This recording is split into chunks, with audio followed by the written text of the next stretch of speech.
I am humbled and elated to be a part of an initiative taken by Honorable Shri Sanjeev Saxena, the promoter of Radharaman Group of Institutes. He himself is a technocrat and he inspired not only the faculty but other students as well, not from our group but from different segments in the society to uh, make a habit in book reading.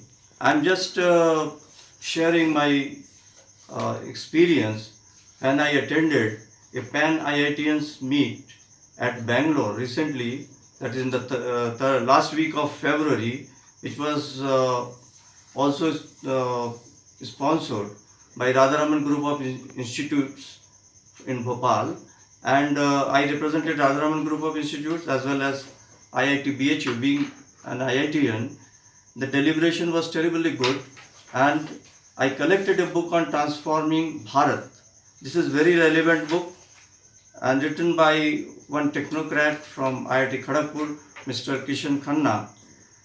Basically, the whole idea is that at this juncture, we must take initiative to be a part of the national move which is transforming the entire country and making it a big powerhouse in the world. Unfortunately, we all are passing through a very grave situation which has disturbed the world over, and we are also being affected. Now, in fact, the crux of this book is that basically IIT stands for influencing India's transformation, and this was also encouraged by our Honorable Prime Minister, Mr. Narendra Modi. He also mentioned that basically we have to be a stakeholder in transforming the nation.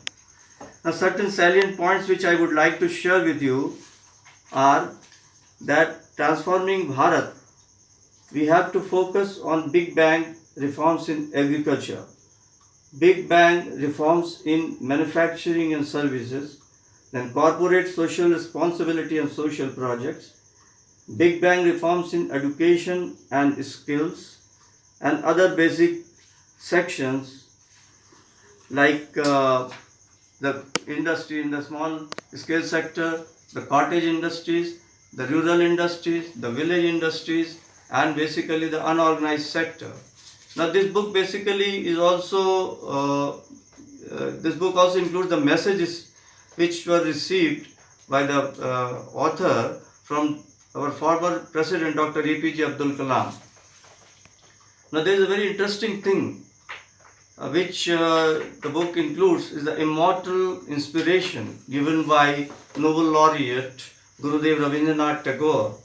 This highlights certain points which I would like to share with the audience or the reader, where the mind is without fear and the head is held high. This is about our country, where knowledge is free, where the world has not been broken up into fragments by narrow domestic walls, where words come out from the depth of truth, where tireless striving stretches its own towards perfection, where the clear stream of reason has not lost its way into the dreary desert and sand of dead habit, where the mind is led forward by the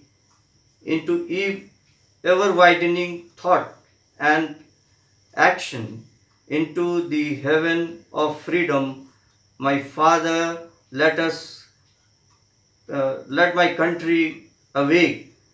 This was Gitanjali, verse 35th. This is the immortal inspiration given by Rabindranath Tagore. Now, certain things which we must focus and we should rather take into consideration is the researches which are being made, the social turnkey areas which has to be handled, Swachh Bharat initiative which are to be taken, healthcare initiatives which are to be taken, then rural development and livelihood. I would like to focus on Swachh Bharat initiative and education and training. Now, Swachh Bharat is advocacy and mindset change, safe drinking water, sanitation for farms, buildings, sewage treatment, effluent treatment, garbage treatment, etc. And education and training is another important area where we have to focus. That is education technology, that is classrooms, educational technology, distance using artificial intelligence and machine learning. In fact, the situation through which we are now passing, it is going to be a distant mode education. Now, education, this enterprise skills development, training and MSME excellence, then core mindsets, mapping of human resources, vocational and skill training. Now, healthcare is another important area where nation is very much serious. Now, that is preventive healthcare centers, preventing childhood stunting and malnutrition, and arresting blindness. Now, why this healthcare has come? You see, this COVID-19 attack, which is disturbing the entire world, we are facing these healthcare problems, and we are short of staff. Every country is facing this. So-called advanced countries in the world, like US, UK, Spain, Italy, Sweden, and for that matter, all the countries, including China, they are facing that problem. Though Italy is said to be the number 2 in healthcare sector, but unfortunately, the events which happened, the figures which we got about the deaths and the affected people, the number of people who are affected by coronavirus is very horrible.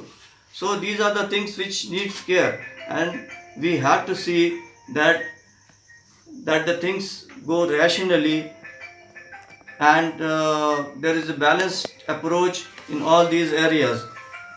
Now, next is the rural development and livelihood, and so on. So these are the certain focused area which needs a concentrated effort to bring the country to a position where the balanced growth is there. The GDP is also kept intact, but unfortunately GDP is going to be disturbed due to these problems.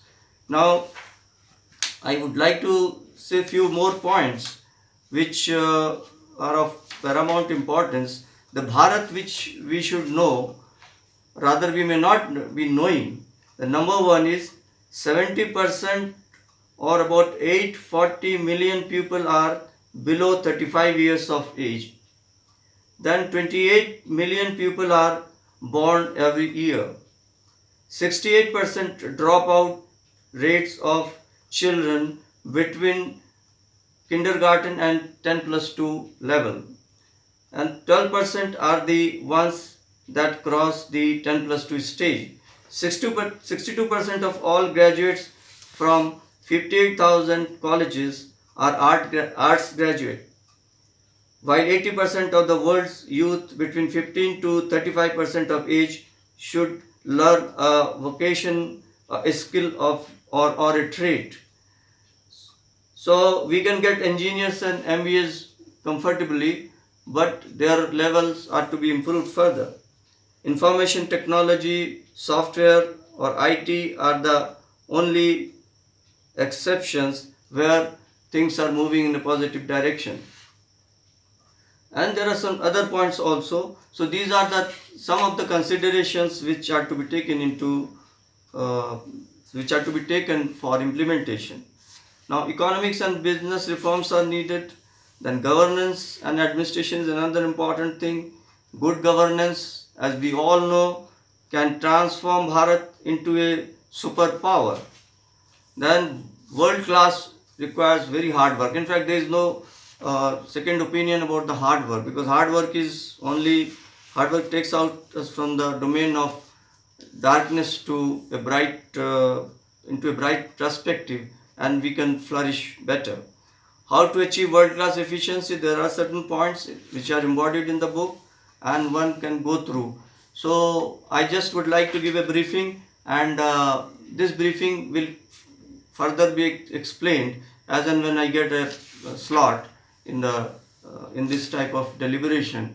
And with all these, this book I am just showing it for the masses, for the public, for the people who are interested to read. This is not available in the market. Only the some addresses are given here, so one has to contact personally the concerned author and get a copy of it. Though I have got a copy for Rajaram Group of Institutes and it is with me. So this is my personal copy, but it can be shared, and lot of good information is available here. With this, I just put a stop. Thank you very much. You got it?